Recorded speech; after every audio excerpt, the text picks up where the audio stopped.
আতঙ্কের নাম ভানগড় দুর্গ। রাতে ভানগড় দুর্গের ধারে কাছে কেউ যেতে চায় না। গভীর রাতে অশরীরী আত্মারা জেগে ওঠে এখানে। অলৌকিক কার্যকলাপ চলে রাতভর। কখনো কোনো শিশু, কখনো কোনো সম্ভ্রান্ত রক্ত, কখনো বিদেহী সাধু রাতে ঘুরে বেড়ায়। হাড়হিম হয়ে যায় অশরীরীদের খিলখিল হাসি ও ভয়ঙ্কর আর্তনাদের শব্দে। অভিশপ্ত ইতিহাস ভানগড়ের। বিভীষিকার অন্য নাম যেন ভানগড় দুর্গ। হাওয়া নাকে কেঁদে ফেরে রাতের ভারী হয়ে ওঠা বাতাসে। রাতে এখানে গেলে প্রাণে বেঁচে ফেরা নাকি দায়। বাস্তবে কি হয় এখানে? কেন এত দুর্নাম ভানগড় দুর্গের? ভানগড় রাজ্য ও দুর্গের কথা বলতে হলে রানী রত্নাবতীর কথা দিয়েই শুরু করতে হয়। বলতে হয় জনশ্রুতি আর লোককথা। সপ্তদশ শতকে অপূর্ব সুন্দরী ছিলেন রাজস্থানের রানী রত্নাবতী। ঐতিহাসিকদের মধ্যে সাধারণভাবে যে প্রচলিত ব্যাখ্যা অনুযায়ী রানী রত্নাবতী ছিলেন ভানগড় দুর্গের প্রতিষ্ঠাতা মাধো সিং এর পত্নী। তবে ঐতিহাসিকদের কেউ কেউ বিশ্বাস করেন রত্নাবতী ছিলেন ভানগড়ের রাজকুমারী। রানী বা রাজকুমারী যেই হন না কেন রত্নাবতী, তার রূপের খ্যাতি ছিল জগৎজোড়া। তার দিকে তাকালে চোখ ফেরানো যেত না। রাজস্থানের ভানগড়ের রানী রত্নাবতীর রূপের কথা তার রাজ্য ছাড়িয়ে ছড়িয়ে পড়েছিল দিকে দিকে। আর তাকে নিয়ে শুরু অতৃপ্ত প্রেম, হত্যা ও অভিশাপের কথামালা। কি সেই কাহিনী? ভানগড়ে ছিল এক তান্ত্রিক জাদুকর। তার নাম সিংহিয়া। কালা জাদু জানত তান্ত্রিক। রানীর রূপে মুগ্ধ হয়ে তাকে পাওয়ার জন্য পাগল হয়ে ওঠে সে। রানীকে মরিয়া হয়ে চাইতে শুরু করে সে। যদিও জানত রানীকে পাওয়া তার পক্ষে প্রায় অসম্ভব, তবুও তার মনে রানীর জন্য কামনা বাসনা এত প্রবল হয়ে উঠেছে সে কালা জাদুর সাহায্যে রানীকে বশ করার জন্য মনস্থির করে। রানীর এক পরিচারিকাকে মন্ত্রমুগ্ধকারী তেল কিনতে দেখে রানীকে বশীকরণের জন্য সেই তেলে জাদুবিদ্যার প্রয়োগ করে। রানী সেই মায়াভরা তরল স্পর্শ করলে রানী তান্ত্রিকের কাছে নিজেকে সমর্পণ করবে, এমনভাবে জাদুর কৌশল খাটায় সে। রানী ষড়যন্ত্রের কথা জেনে যায়। তাছাড়া রানীও কালা জাদুর কৌশল জানতেন। তিনি সিংহিয়াকে হত্যার ছক কষেন। এক বিশাল প্রস্তর খণ্ডের উপরে সেই তেল ঢেলে দেওয়া হয়। সেই পাথর গড়িয়ে পড়ে। সেই পাথরে চূর্ণ হয়ে নিহত হয় তান্ত্রিক। মৃত্যুর আগে সেই তান্ত্রিক অভিশাপ দিয়ে যায় মৃত্যু নগরী হয়ে উঠবে ভানগড়, ধ্বংস হয়ে যাবে নগরী।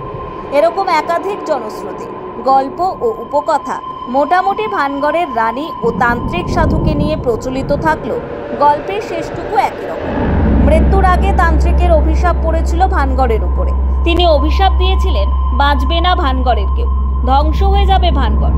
পরবর্তীতে আজবগড় এবং ভানগড়ের মধ্যে যুদ্ধের সময় রানী রত্নাবতী সহ ভানগড়ের রাজার বাহিনী নিহত হয়। আর এর কিছুদিনের মধ্যেই প্রাকৃতিক দুর্যোগ ও অতিমারির কারণে ধ্বংস হয়ে যায় ভানগড়। অতঃপর অভিশপ্ত ভানগড় হয়ে ওঠে হন্টেড বা ভৌতিক স্থান। যদিও এই অভিশাপের আরেকটি প্রচলিত কাহিনীও রয়েছে, যেখানে অভিশাপ নেমে আসার পৌরাণিক কার্যকারণ রয়েছে। পৌরাণিক কাহিনী অনুসারে গুরু বালুনাথ একজন পরাক্রমশালী তপস্বী ভানগড় দুর্গ এলাকায় বাস করতেন। মাধো সিং দুর্গ নির্মাণের আগে তার সম্মতি নেওয়ার সিদ্ধান্ত নেয় এবং তা দেওয়াও হয়, কিন্তু একটি শর্তে। তপস্বী একটি বিধিনিষেধ জারি করেছিলেন যে তার বাড়ি যেন কখনোই দুর্গের ছায়ায় ঢাকা না পড়ে, একটি ভয়ানক বিপর্যয় ঘটবে। দুর্ভাগ্যবশত মাধো সিং এর উচ্চাভিশালী উত্তরসূরি সতর্কতা উপেক্ষা করে ভানগড় কিলার চারপাশে উঁচু প্রাচীর নির্মাণ করেন। জনশ্রুতি তপস্বীর বাসগৃহ ছায়া দিয়ে ঢেকে যায়, যার ফলে সমগ্র ভানগড় অভিশপ্ত হয়েছিল। অতঃপর অভিশপ্ত স্থানে ভৌতিক এবং যুক্তিবুদ্ধিতে ব্যাখ্যা মেলে না, যার এরকম ঘটনা একের পর এক ঘটতে থাকে। এখনো ভানগড় দুর্গে রাতে কাউকেই থাকতে দেওয়া হয় না। রাতে নির্জন নিঃশব্দ হয়ে পড়ে থাকে ভগ্নপ্রায় দুর্গ। জেগে থাকে অশরীরীরা, এমনটাই কিংবদন্তি। ভানগড় দুর্গকে ভারতের অন্যতম ভৌতিক স্থান বলার পাশাপাশি জানতে হবে ভৌতিক কাণ্ড ও ঘটনাবলী। তবে তা জানার আগে জানা দরকার ভানগড় দুর্গের প্রকৃত ইতিহাস ও ভূগোল। ভানগড়ের ইতিহাস 400 বছরের পুরনো। ঐতিহাসিকদের বিভিন্ন মত সমর্থন করে বলা যায় ভানগড় শহরটি 1973 সালে মহারাজা ভগবন্ত দাস নামে আম্বরের কচ্ছওয়াহা শাসকের শাসনকালে প্রতিষ্ঠিত হয়েছিল। তার দুই পুত্রের মধ্যে বড় ছেলে মানসিং ছিলেন মুঘল সম্রাট আকবরের বিশ্বস্ত সেনাপতি এবং সম্রাটের নবরত্নদের মধ্যে একজন। ছোট ছেলে মাধো সিং যিনি ভানগড় দুর্গ তৈরি করেছিলেন। ধ্বংস হওয়ার আগে ভানগড় দুর্গের চারপাশের জনবসতি ধরে প্রায় 10,000 মানুষের বসবাস ছিল বলেও উল্লেখ মেলে। ভৌগোলিকভাবে রাজস্থানের জয়পুর থেকে মাত্র 83 কিলোমিটারের দূরত্ব। আলোয়ার থেকে 130 কিলোমিটার দূরে অবস্থিত ভানগড়। বাস বা ক্যাব রয়েছে যাওয়ার জন্য। সরিস্কা অভয়ারণ্য 50 কিলোমিটারের মধ্যে। দেখার আরও অনেক কিছু আছে কাছে পিঠে। কাছেই রয়েছে সোমেশ্বর মন্দির। প্রত্নতাত্ত্বিকভাবে গবেষণার জায়গা ভানগড়। আদি ভৌতিক এবং আদি দৈবিক স্থানে অনেক ঐতিহাসিক নিদর্শনও পাওয়া গিয়েছে। এশিয়ার মধ্যে অন্যতম হন্টেড বা ভৌতিক স্থান হলো এখানে ভারতীয় দর্শকদের দর্শনের সময় সীমিত, আর বিদেশি পর্যটকদের অবাধ প্রবেশাধিকারও নেই। শোনা যায় এখানে একাধিক বিদেশি পর্যটক হারিয়ে গিয়েছেন। তাদের হারিয়ে যাওয়ার পরে সরকারিভাবে চরম সিদ্ধান্ত নিয়ে বিদেশি পর্যটকদের প্রবেশ নিষিদ্ধ করা হয়। সাধারণভাবে বর্তমানে অত্যন্ত দর্শনীয় দুর্গ না হলেও ভানগড় দুর্গের সঙ্গে জড়িয়ে থাকা অলৌকিক লোককথা ভেঙে পড়া ভানগড় দুর্গকে আকর্ষণীয় করে তুলেছে। ভানগড় দুর্গ একেবারেই অক্ষত নেই। কার্যত কোনো পাঁচিল নেই অবশিষ্ট, ছাদও প্রায় নেই। স্থানীয় মানুষের বক্তব্য, দুর্গের অবশিষ্ট ভগ্নাংশ ভেঙে পড়ে বহু সময় বহু মানুষের প্রাণ গিয়েছে। অভিশপ্ত ভানগড়ে কি কি ভৌতিক ঘটনার কথা শুনতে পাওয়া গিয়েছে। ভানগড়ের ভৌতিক ঘটনামালা, অজস্র কাহিনী, অসংখ্য কাহিনী, কিংবদন্তি ঘিরে রয়েছে ভানগড় ঘিরে। স্থানীয় মানুষেরাই কতবার এখানের ভৌতিক বিষয় সঠিকভাবে জানতে চেয়েছে, ভেদ করতে চেয়েছে রহস্য। জানতে চেয়েই যেন নেমে এসেছে অভিশাপ, বারবার ঘটেছে বিপদ। কিছুদিন আগে অবশেষে 3 সাহসী এবং কুসংস্কার না থাকা মানুষ ভানগড়ের প্রচলিত ভীতি কাটাতে রাতে দুর্গে যাপনের প্রতিজ্ঞা করে। তারা দুর্গ এলাকায় রাত কাটানোর প্রস্তুতি নিয়ে যায়। কিসের টানে জানা যায় না, তবুও রাতে আচমকায় এদের একজন অন্ধকারে কুয়োর মধ্যে পড়ে যায়। বাকি দুজন তাকে বহু কষ্টে কুয়ো থেকে তুলে একটি গাড়িতে করে হাসপাতালের দিকে রওনাও হয়। পথেই গাড়িটি ভয়ঙ্কর দুর্ঘটনায় পড়ে, 3 জনই মারা যায়। এছাড়াও সাম্প্রতিক সময় স্থানীয়দের দাবি যে তরুণদের একটি দল ভানগড় দুর্গে বেড়াতে যায়। দরজা নেই, অথচ লোহার গ্রিল করা জানলা, এমন আশ্চর্য এক আলো আঁধারে ঢাকা ঘর নজরে আসে।